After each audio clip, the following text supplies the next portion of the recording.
Welcome to the personal Tanya, the adventure that we're taking on an entire year of studying the Book of Tanya, which is the foundational text of Chabad, but doing so in a way which is relatable, personal, and something that you can sink your teeth into.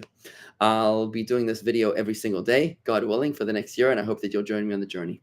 The Book of Tanya, unlike other books of inspiration, is not about being perfect. The Book of Tanya is not about being extraordinary. It's about the ordinary person being the hero of our lives. It's not about Superman. It's just about being yourself.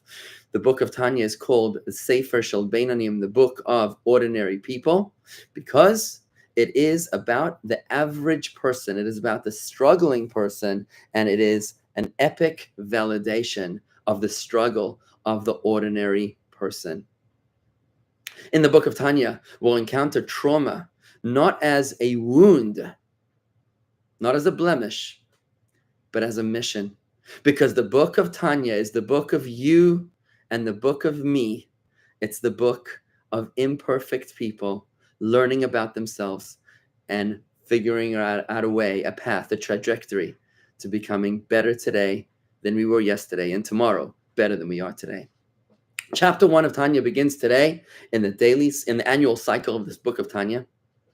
It begins with the fascinating teaching in the Mishnah and the Oral Torah that before we're born, each of our souls is made to swear an oath that we will be righteous and that we will not be wicked.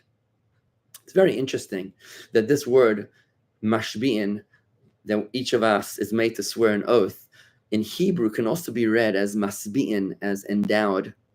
The word made to swear can also mean endowed or satisfied or given the tools, because not only are we made to swear this oath that we will be righteous, that we will be the best version of ourselves, but we've actually been given the tools to be able to do so.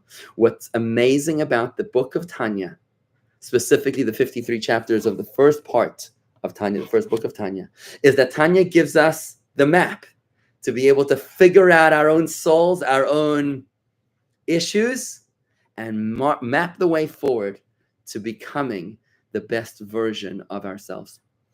In today's Tanya, we come across 5 different kinds of Jews: 2 righteous Jews, the perfectly righteous Jew and the imperfectly righteous.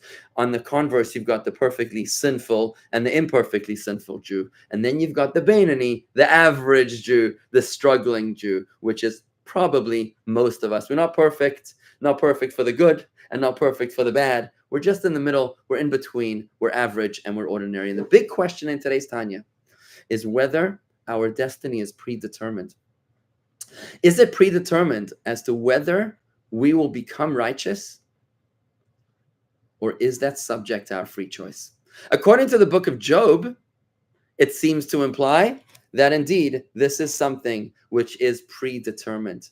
But from the Talmud, the Alter Rebbe asks in Tanya today, it seems like righteousness is not predetermined and that we are perfectly in control of our own destiny, of our own spirituality, of our own consciousness and awareness. This is the big question with which we open today's Tanya. Now, Tanya opens up with a list of very interesting questions, which will only be answered later on in chapter 13 and 14.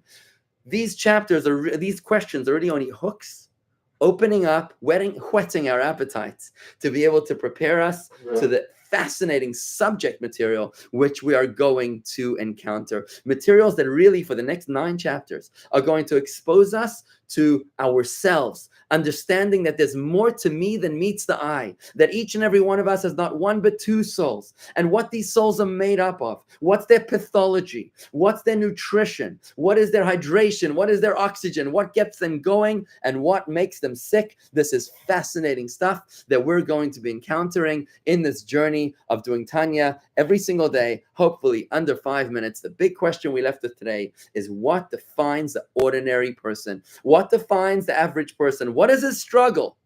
Who is he? What is his problem? And what can we do to fix it? Join me tomorrow for day 2 of the journey of Tanya, the personal Tanya. We'll see you there.